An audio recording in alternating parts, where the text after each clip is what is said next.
Every time you speak too soon, you give someone the power to shrink what God is still growing in silence. Your peace, your plans, your healing, they don't belong on public display. Not yet.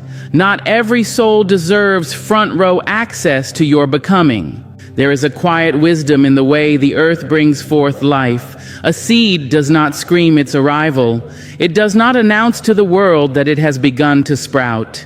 Beneath the soil, hidden from sight, it opens slowly, unfolding leaf by leaf, inch by inch, in the sacred shelter of darkness. That darkness is not its punishment, it is its protection.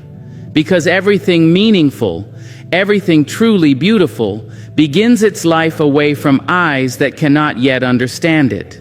Sacred things grow best in silence, because silence offers the womb where greatness is formed before it is witnessed. But we live in a time where noise is mistaken for worth, where exposure is confused with confidence, where silence is viewed as lack rather than power. We've been conditioned to speak our plans before they've even taken shape, to share our healing before it's fully rooted, to broadcast our blessings before they've found their foundation. We are taught to equate transparency with truth, forgetting that wisdom often chooses what not to reveal. We unwrap our growth in front of people who don't know how to handle fragile things. We plant our dreams in shallow soil and wonder why they don't last. There are seasons where the most powerful thing you can do is stay quiet. Not because you have nothing to say, but because what you are building is too sacred to be spoken about in its infancy. You do not dig up a seed each day to see if it's growing. You let it be. You water it. You protect it. You keep it hidden until it is strong enough to stand on its own. And so it is with your healing, your calling, your transformation. There are pieces of your journey that are meant to be kept close, whispered only in prayer, held gently in the sacred chambers of your own soul until they are ready to be seen. The more sacred the calling, the more silence it requires, because sacred things are not for everyone. They are not to be tossed in conversations with people who cannot comprehend their weight. They are not for casual commentary or careless hands. Some things must be held in the quiet so they can rise in power. And if you speak too soon, if you expose too early, you risk allowing someone else's doubt to seep into your soil. You risk allowing judgment to crush what was still learning to grow. You risk exchanging authenticity for applause, and what grows for performance dies in the light too fast. Silence is not weakness, it is reverence. It is saying, this is too holy for the world to touch just yet. It is a boundary around your becoming. It is the divine pause that gives your soul the space to expand without interference. And while the world may press you to explain, to show, to post, to prove, you are under no obligation to do so. You are not here to satisfy their curiosity. You are here to birth something real. And real things take time. Real things take depth. Real things take silence.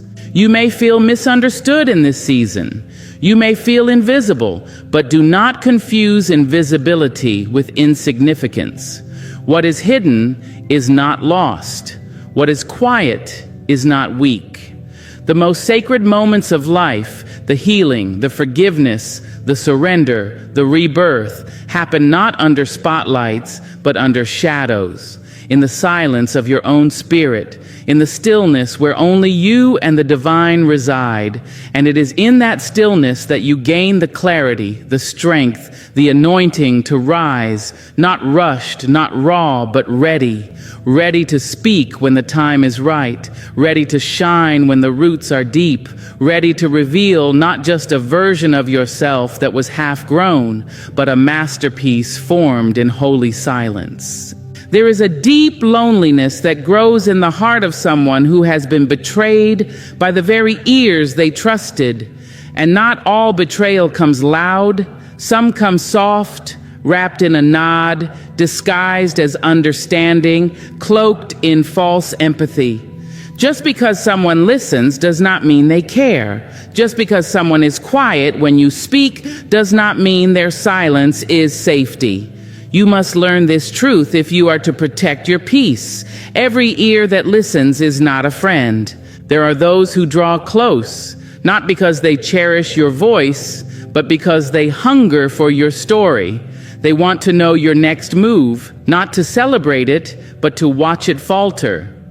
They want to hear your pain, not to help you heal, but to gather ammunition. These are the ones who pretend to care, while secretly hoping to see you stumble. They appear when your light begins to rise, offering sympathy with shallow roots. But when the storm hits, or your truth offends their shadow, they vanish, or worse, they twist your words and spread them where they were never meant to go. You see, some people collect your vulnerability like gossip, not treasure. They feed on your openness to mask their emptiness. They lean in, not to uplift, but to possess. They don't just want to witness your life, they want to claim it, control it, critique it. And when you confuse their curiosity with compassion, you hand over keys to rooms in your soul that were never meant to be unlocked by strangers. You let them sit at tables reserved for the sacred. You give them access to a version of yourself that deserves to be honored, not examined. It's hard, isn't it, to tell the difference between genuine care and disguised control. But you must begin to listen with more than your ears. You must listen with your spirit. Watch how you feel after you've shared. Do you feel safe or do you feel exposed? Do you feel lighter or do you feel watched? A true friend will hold your truth like holy ground. They will not flinch at your pain, nor use your past to hold you hostage. They will keep your name clean even when you are not in the room. They will not ask questions to entertain their boredom. They will ask from a place of love, rooted in presence, wrapped in protection. And you, beautiful soul, trusting heart, you must learn the difference between being heard and being held, between being listened to and being understood. You do not owe your story to everyone who asks for it. You do not need to explain yourself to be valid. You do not need to open your heart in hopes that someone might love what they find. You must understand the value of your own truth before someone else assigns it a price. Because when you speak without discernment, you expose the most tender parts of yourself to weather they were not built to survive. Hold your words like seeds. Know where to plant them. Not every field will nurture what you're trying to grow. Some will poison it. Some will trample it. Some will pretend to tend it only to steal from it when you look away. But there are gardens, people, who will cover your secrets with prayer, who will shelter your fears in stillness, who will speak life into the places that feel like death. And those are the ears worthy of your voice. Until then, practice restraint. Practice listening more than you speak. Practice sitting with your own truth before offering it to others. Because once your words leave your mouth, they no longer belong solely to you. They become vulnerable to interpretation, manipulation, dilution, and not every listener is an ally. Not every smile is sincere. Not every shoulder is strong enough to carry your story. In a world hungry for access, there is power in discretion, power in keeping parts of yourself known only to you and the divine, power in whispering your plans to the soil and watching them rise in silence.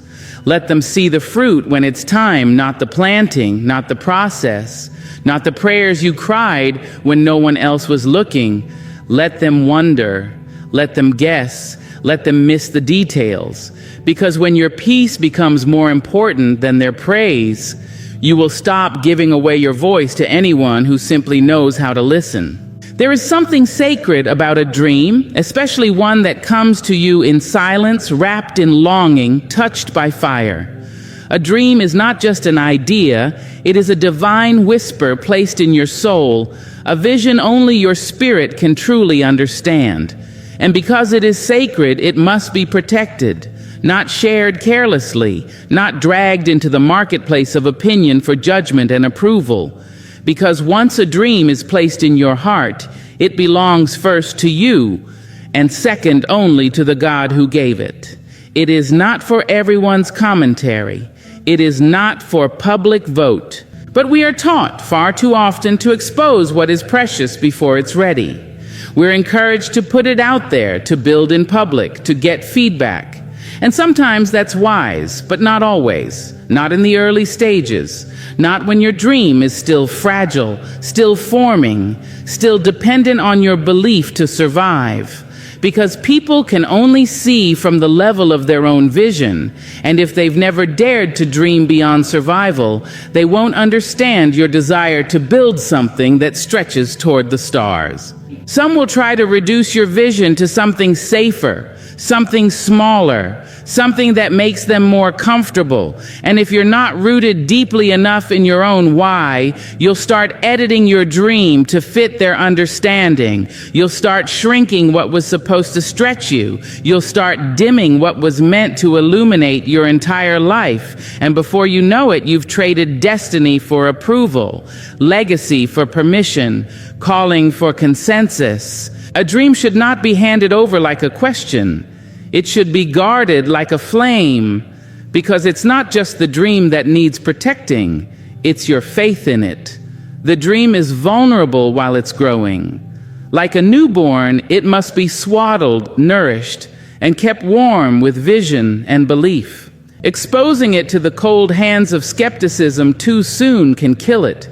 It can kill your hope before it ever had the chance to take its first breath. Not because the dream wasn't real, but because you allowed someone without vision to speak over your promise.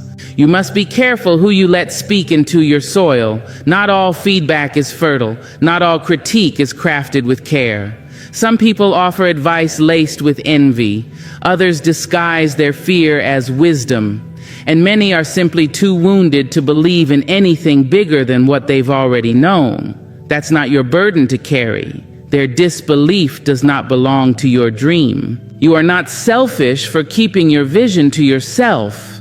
You are not arrogant for wanting to protect what is sacred. You are not closed off for guarding your process. You are wise. Because when a tree is first planted, it is not planted in a crowd. It is placed gently in soil, where it is watered quietly, where it is left to grow its roots unseen. It does not perform. It does not ask for applause. It does not beg to be noticed. It just grows. And only once it's strong does it offer shade and fruit. Let your dream be like that. Let it take root in silence. Let it find its strength without the noise of everyone's opinions. Let it stretch in the dark without the pressure to perform. Let it speak first to you and only later, if ever, to the world. Because a dream that is protected in its early days will become powerful in its season. But a dream that is paraded too soon may never survive the storm of doubt it wasn't ready to face. Trust the timing, trust your vision, trust that not everyone needs to understand where you're headed to validate that it's real. Your dream does not need to be liked to be lived. It does not need to be understood to be fulfilled. What it needs is you, faithful, focused, and fiercely protective, because only you can carry the dream through the silence until it's ready to sing its own name into the world. There is a kind of peace that does not live in noise. It does not dwell in constant explanation, does not ask for audience or applause. It does not need validation to feel real. This kind of peace grows where the world cannot reach, where the crowd can't see, where the commentary is muted, where the eyes of others are no longer dictating how you live, how you heal, how you rise. Peace is found in privacy. Not because you are hiding, but because you are protecting the quiet places that still need room to breathe. We live in a time where everything is expected to be shared, displayed, broadcasted. You wake up and the world asks, "What are you doing? What are you feeling? What's next?" And in an effort to keep up, to stay visible, to stay relevant, you start to offer pieces of yourself like currency.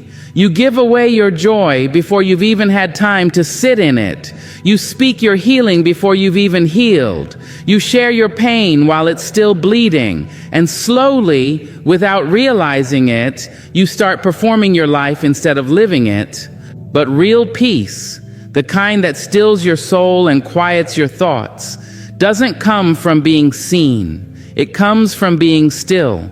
It comes from not needing to explain yourself. Not needing to defend your choices, not needing to manage how other people perceive your becoming. It comes from closing the door, from drawing the curtains, from turning inward instead of outward. Peace says, I don't have to prove anything to be worthy of rest. I don't have to be understood to be whole. Privacy is not the absence of connection. It is the presence of discernment. It is knowing that not every moment needs an audience. That not every emotion needs to be dissected, that not every milestone requires a round of applause. It is understanding that when you keep your sacred moments to yourself, they grow stronger, they take root, they settle deep into the soul before being offered to the world, if ever at all. You learn to become quiet, not because you are afraid, but because you are full of knowing, full of clarity, full of truth that does not require defense. In privacy, you can hear yourself again. You can feel what's real. You can let go of performance and return to authenticity. You can make mistakes without judgment. You can grow without interruption. You can be soft without fearing who will take advantage of your tenderness. There is a power in moving in silence that noise can never replicate. When your energy is no longer scattered, trying to be everywhere and everything for everyone, it gathers. It becomes whole again. Peace begins to rise when you stop inviting the world into rooms that were never meant to be public. Your relationships are not content. Your healing is not entertainment. Your journey is not a storyline for others to dissect. And the more you honor that truth, the more you reclaim your power. Because every time you withhold something from the public that was meant for your own soul, you are telling yourself, I am enough without being seen. I am complete even in the quiet. I do not owe anyone access to what I am still unfolding. In that space, behind the noise, beneath the surface, peace waits. Not peace that comes and goes with people's opinions. Not peace that's fragile and dependent on the next good moment, but peace that holds you steady even when nothing makes sense. Peace that teaches you how to breathe again. Peace that wraps itself around your spirit like a soft cloth and says, you're allowed to rest now. You're allowed to be still. You're allowed to keep something for yourself. There is a sacredness to silence when the heart is still bleeding, a tenderness that cannot be rushed, a depth that cannot be spoken too soon. But too often, we try to fill the silence with words, hoping that if we say it out loud, the pain will make sense. That if we tell enough people what we've been through, maybe it will stop hurting. Maybe it will feel less heavy. Maybe it will disappear altogether. But the truth is this: the mouth can leak what the spirit is still healing. There is a difference between sharing your story and spilling your wound. And sometimes when we haven't sat long enough with our own pain, we speak not to express, but to relieve the pressure, to momentarily escape the ache sitting in our chest. We turn conversations into confessions, not out of readiness, but out of desperation. But what pours out of the mouth too soon often comes tangled, confused, half-baked, laced with triggers we haven't named and emotions we haven't yet faced. And when we speak from that place, we don't offer truth, we offer fragments. And those fragments are easy to mishandle. Healing is not something you talk your way into. You must feel your way through it. You must sit in the quiet discomfort. You must listen to the echoes of what was broken and allow your spirit the time it needs to mend, stitch by invisible stitch. But when we speak too soon, we interrupt that process. We pull at the wound before it's closed. We invite others into a space that's still raw, still sacred, still forming. And the danger is not just in being misunderstood, it's in being altered. When you speak before your spirit is settled, you risk allowing someone else's opinion to shape the meaning of your pain. There are things that need to stay with you and God until they are whole, not hidden but held, not secret but sacred. Everything felt doesn't have to be shared. Everything that hurts doesn't have to be explained. There is strength in sitting with your pain until it gives you wisdom, not just words. There is power in waiting until what once made you tremble now makes you stand tall. And then, when you do speak, your voice will carry the weight of someone who knows, not just someone who hurts. We live in a world that rushes healing, that pushes you to move on, that asks you to speak before you've settled. And so we start telling our stories from the middle with trembling voices, seeking understanding that may not come. But some parts of your journey are not meant for public airing. They are meant for internal anchoring. Let your heart wrap itself around the lesson before you teach it. Let your spirit find peace before you preach it. Let the wound become wisdom before it becomes content. The mouth is quick to speak, but the soul needs stillness. There are times you must resist the urge to explain, not because you're ashamed, but because you're still becoming, still learning what it all meant. Still learning who you are now because of it. Still learning how to carry what you couldn't even name before. Give yourself permission to grow in silence, to heal without performance, to grieve without an audience. When your spirit is whole, your words will be clear. They will not be desperate. They will not be defensive. They will not need to convince. They will flow with grace, with authority, with truth that has been lived and embodied, not just spoken too early in search of relief. Because when your spirit leads your mouth, what you speak becomes medicine. But when your wound leads your mouth, what you share becomes vulnerability without structure, open to misunderstanding, misalignment, misuse. So give it time. Let the Spirit lead. Let the silence do its holy work. And speak only when the ache has turned into knowing, when the tears have watered wisdom, when your story has learned how to breathe without breaking open again. We live in a world that is obsessed with visibility. A world that tells you if it isn't seen, it doesn't matter. If it isn't posted, it isn't real. If it isn't applauded, it must not be worth the effort. And so we learn to turn our private battles into public declarations, our healing into hashtags, our pain into performance. But growth, true growth, doesn't ask to be witnessed. It doesn't unfold for attention. It isn't meant to be staged, timed, or sold. Your growth is not meant for performance. It is meant for your transformation. There is something sacred about evolving when no one is watching. Something holy about the unseen struggle, the nights when your soul is stretched and reshaped, the mornings when you rise with trembling strength and choose peace again, the silent moments when you walk away from what used to define you and no one even knows what you just gave up. These are not the parts you show to the world. These are the parts that make you. But the pressure to document every step can distort what should have been your sanctuary. When you grow for eyes, you start editing your journey. You share the breakthrough but hide the breaking.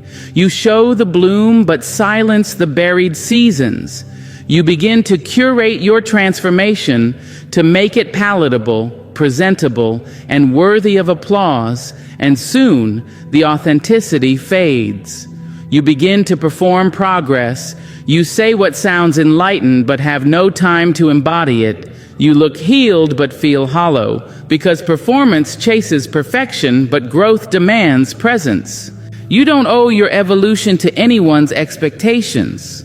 You don't have to prove that you're better, wiser, more disciplined, more aligned. You don't have to let strangers into your becoming just to validate that you're moving forward. You don't have to explain your boundaries, your solitude, your softness. You don't have to justify why you're quiet now, why you're slower now, why you no longer answer every call or engage every conflict. Growth is not about becoming more visible. It's about becoming more true. And truth doesn't need a stage. There are parts of you that will only flourish in private. There are habits that can only be broken in the quiet. There are old wounds that will only close when you stop explaining why they still hurt and start tending to them with your own hands, your own time, your own breath. Not everything needs to be shared before it's finished. Not every insight needs to be announced. Not every step needs to be witnessed. Because when you give yourself permission to grow without performing, you begin to experience freedom. The kind of freedom that comes when your worth is no longer tied to how others see you, when your peace is no longer compromised by how quickly you change, when your story is no longer up for review. You move at your own pace, not one dictated by praise or pressure. You rise when it's time, not when the crowd is watching. You become more you, not more marketable. Growth is sacred. It's messy. It's non-linear. It's full of lessons that only you and the silence will understand. Let it be that way. Let it be slow and strong. Let it be yours. Let it be honest. And let it be free from the weight of performance.